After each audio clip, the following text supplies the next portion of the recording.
Salam saudara terkasih.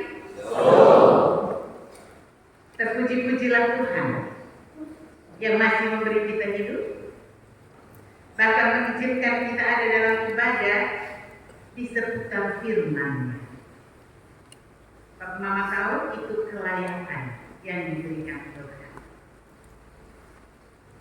Karena itu saya harap bahwa tidak ada apa-apa yang mengganggu kita ketika kita harus mendengarkan firman. Handphone, pikiran-pikiran di rumah, masalah-masalah, jangan dibawa ke sini dulu. Fokus pada firman Tuhan agar kita menemukan sesuatu bagi perjalanan hidup kita di minggu baru ini. Saudara-saudaraku yang terkasih dalam Tuhan Yesus Kristus, kalau saya boleh berkata jujur, dan saya mau berkata jujur, sebenarnya kita ini yang disebut orang Kristen hari ini, berapa usia kita? Kita belum sungguh-sungguh serius dengan Tuhan. Mungkin ada yang merasa, Ibu Pendeta kok bilang begitu? Kita cek ya, apakah kita serius? Kita sungguh-sungguh berpaut pada Yesus atau tidak? Pada umumnya kita tidak mengasihi musuh kita. Benar, Bapak Ibu? Benar? Jangan takut jawab. Atau kita semua mengasihi musuh kita?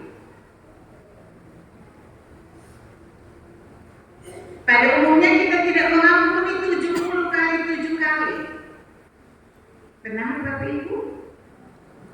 Saya mau suara yang lebih keras. Benar? Benar. Kita hitung sampai 3. Itu angka paling tinggi. 2 kali ya. Kita berangkat terakhir 3. Padahal 70 kali 7 kali itu ahli matematika jawab bilang apa? Artinya orang harus mengampuni sempurna dan tak berujung. Selagi masih hidup mengampuni terus. Memang orang yang tidak mengampuni itu seperti orang yang membawa kentang busuk dalam hidupnya. Kemana-mana dia pegang itu kentang. Tidak pernah rasa bau kentang busuk. Yang menderitakan kita sendiri. Orang yang menyakiti kita sudah lupa, kita masih ingat terus. Dia tidur nyenyak, kita tidak bisa tidur. Untuk apa tidak mengampuni? Yang Tuhan Yesus bilang itu benar. Pada umumnya, kita sulit berbagi apa yang paling berharga dalam hidup kita. Sulit.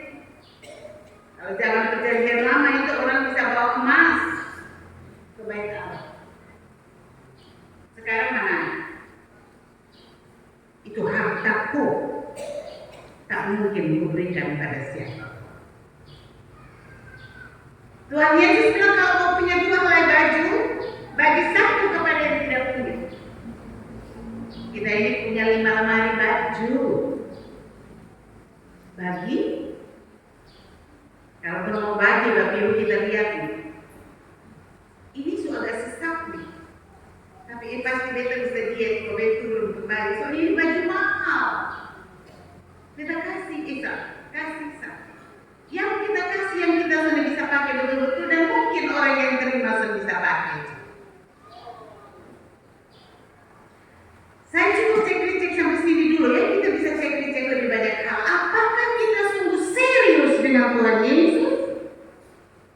Tuhan Yesus yang telah mati bersengsara dan mati bagi kita, yang telah bangkit bagi kita, apakah kita serius? Saudara, dunia hari membutuhkan orang Kristen yang serius dengan Kristus. Karena dunia ingin melihat siapa Yesus. Bagaimana Yesus? Apakah Yesus itu hanyalah kata-kata orang Kristen? Hanyalah khotbah di mimbar-mimbar?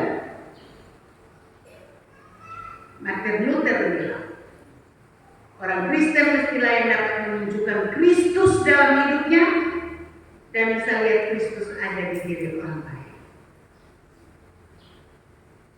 Artinya tugas saya dan Bapak Ibu sekalian, tongkat estafet itu sudah ada di saya dan Bapak Ibu sekalian. Tuhan Yesus sudah mati dan sudah bangkit. Dia sudah bawa kita ke lingkup kasih karunia Allah. Tugas kita sekarang adalah menyaksikan Kristus itu, Kristus yang mati tersalib itu, Kristus yang bangkit itu bagi dunia. Sehingga orang tidak bingung siapa Kristus. Artinya tatapan mata kita itu tatapan mata Yesus. Ya mama-mama, ya bapak-bapak. Kenapa kita kalau ketemu orang di luar rumah itu selalu mama, di rumah anak kapan bapak selalu mama, mau berbangun pagi? Coba.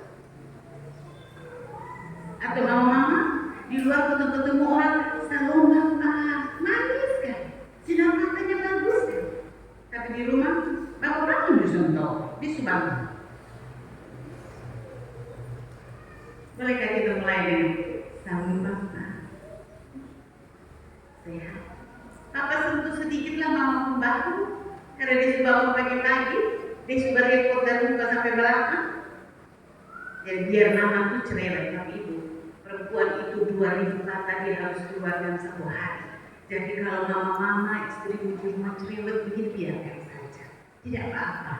Dia hanya butuh mengeluarkan 2000 kata. Setelah itu nanti dia diam. Ya jangan bilang, mampu tahu aku cerewet mati.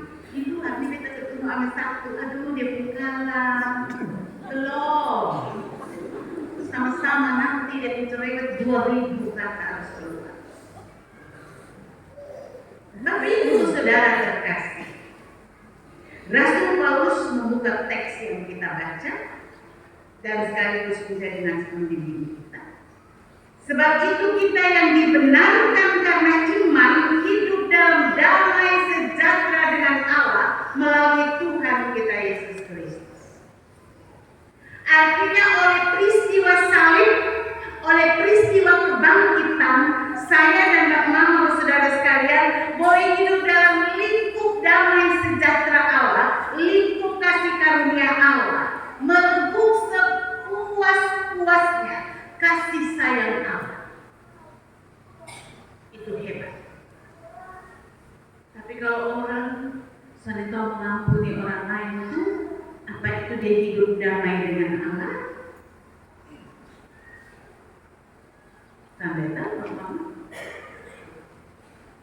Kalau orang tiap hari hatinya penuh dengan kedengkian, apakah itu dia hidup damai dengan Allah?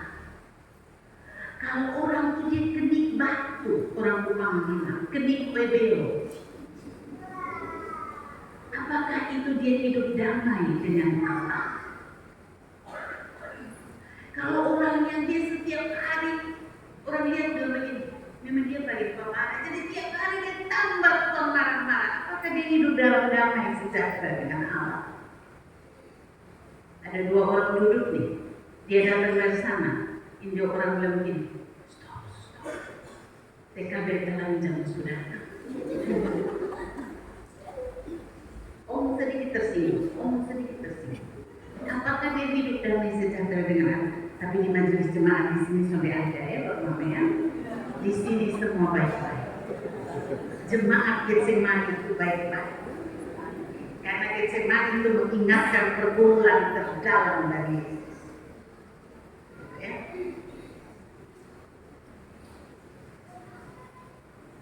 Saudaraku Rasul Paulus bilang begini, ini suatu yang hebat. Kalau orang sudah dibenarkan, artinya saya dan Bapak Ibu ini sebenarnya orang berdosa. Kita ini orang bersalah. Kalau kita ada di depan penghakiman, maka kita ini orang-orang yang kedapatan bersalah. Bukti-bukti salah kita itu nyata sekali. Atau ada di antara kita yang mau bilang kita orang benar? Tidak ya? Tetapi di hadapan Allah Bapa melalui Yesus Kristus kita dibenarkan, kita dibuat benar, kita menjadi benar. Mama, itu hebat, itu besar, itu luar biasa, itu patut kita syukuri tiap hari. Tapi bukan berarti kita bertekun di dalam dosa supaya kasih karunia itu tambah besar, bukan. Tapi mengingat itu. Ini kita orang Kristen kan, kalau minggu sengsara 3 salib dipancang di mana-mana. Sebagai seorang pendeta, saya juga kadang masih bingung ini. Kita jalan ke Soe ini ada 3 salib dicampur, itu taruh di atas pokok. Terus apa ya? Ada sesuatu yang sedikit membingungkan saya secara pribadi. Dan saya juga tidak perlu melarang karena itu ekspresi iman orang. Tetapi saya mau bilang lebih, ketika kita memandang salib, maka yang kita lihat adalah semua kesalahan dan dosa kita, semua kejahatan kita, semua perlawanan kita kepada Allah, semua tegar tengkuk kita kepada Tuhan, terpaku di situ melalui tubuh Kristus. Itu loh yang mesti direnungkan orang Kristen. Jadi bukan sekedar pajang salib. Itu dong, tahu salib malam Paskah, dong minum mabuk di bawah itu tiang-tiang salib. Ya, itu fakta, itu betul. Mabuk teler. Saya pimpin kebaktian di gereja gereja di BTN, Kolkor, Kaisaria. Itu anak-anak yang duduk di bawah salib itu kan mereka teler kan? Kita gereja di luar kan? Mereka pulang ke bawah motor begini. Bapak Ibu, saudaraku sekalian, apa arti salib seperti ini? Kita dibenarkan, dibuat benar karena kasih sayang Allah yang begitu besar, begitu luas. Kita dimungkinkan untuk hidup bahagia, untuk hidup senang hari ini karena anugerah Allah. Jadi jangan balaslah dengan begitu. Saya ambil contoh seorang ibu yang sayang pada anak-anaknya. Anak-anak yang nakal juga disayang, anak-anak baik juga disayang. Tapi itu tidak berarti bahwa anak yang nakal bikin tambah jahat supaya mama tambah sayang. Bukan. Sudah sampai hati mestinya. Saudaraku, Tuhan melakukan yang terbaik itu agar supaya ada maksud, supaya kita hidup dalam damai sejahtera, dalam shalom dengan Allah. Rasul Paulus menjelaskan suatu keadaan yang bagi saya itu luar biasa besar dan Bapak Ibu, ketika dia katakan bahwa orang yang telah diselamatkan, dia bahkan bisa bermegah. Kata bermegah ini dalam tanda petik bukan berarti sombong ya, tapi bermegah artinya dia bisa tegak kuat berdiri menghadapi penderitaan sekalipun. Artinya kalau saya dan Bapak Mama hari ini masih duduk di gereja, kita telah melewati sekian banyak pengalaman penderitaan dan Tuhan bawa kita masih ada sampai hari ini. Amin. Luar biasa Tuhan. Bukan karena saya dan Bapak Mama hebat, bukan. Tapi benar apa yang dikatakan Rasul Paulus dalam firman. Kita bahkan dapat bermegah dalam penderitaan dan tahapan yang kita lihat. Kita bisa tahan berdiri tegak. Memang surat ini diberikan kepada jemaat di Roma. Bapak Mama, jemaat di Roma sekilas saya katakan, jemaat di Roma itu kan ada dalam pemerintahan Kaisar Nero, dan orang-orang Kristen mula-mula itu yang ada di Roma itu memang sangat amat menderita. Mereka sangat ada dalam ancaman maut setiap hari. Dan Nero itu agak sedikit, kalau kita baca sejarah, dia agak sedikit punya kelainan jiwa begitu. Karena dia membunuh semua keluarga agar dia bisa sendiri menjadi kaisar, gitu kan? Kemudian dia bakar dari kota Roma untuk dia bangun baru sesuai keinginannya. Kemudian orang-orang Kristen itu, Bapak Ibu Saudara sekalian, Yang kalau sampai pada titik harus dihukum, hukumannya itu sadis, bukan sekedar hukuman mati biasa, dikasih jadi makanan binatang buas, ditonton semua orang. Dia bisa dipenggal, dia bisa juga disalibkan, dia bisa juga dimasukkan dalam kuali panas, dia bisa dicor hidup-hidup di tiang. Sadis kan berarti. Yang Rasul Paulus maksudkan penderitaan seperti itu. Saya tidak mengurangi penderitaan kita hari ini, tapi setiap zaman ada penderitaan. Dan Rasul Paulus katakan dalam situasi yang separah itu, orang yang telah dibenarkan oleh Yesus, dia akan bisa berdiri tegak untuk menghadapinya. Dan kalau dia telah melewati itu bab itu, dia menjadi orang-orang yang tekun. Ini melebihi kesabaran. Ya, orang tekun itu lebih dari sekedar sabar. Artinya berkali-kali bertubi-tubi penderitaan itu menghantam pun, dia tetap tekun untuk mencari jalan yang terbaik keluar dari penderitaan. Artinya dia menjadi orang yang tahan uji, kuat. Mental instan itu rapuh, ya. Orang yang tidak melewati proses dalam hidupnya dengan baik, dia akan menjadi orang yang rapuh, gampang patah, gampang kalah. Tapi orang yang dia dibentuk dari proses tahapan yang satu ke tahapan yang berikut, dia akan menjadi orang yang kuat, tahan uji, mentalnya hebat, tidak gampang putus asa, tidak gampang lari ke hal-hal yang buruk. Di Kupang, di Bang Mama, ada berapa banyak orang yang buang diri di jembatan Delima, tidak tahan uji. Ya? Masalah itu tiap hari loh. Jangan pikir jadi orang Kristen yang sudah dibenarkan itu artinya masalah selesai. Tidak. Tiap hari ada masalah.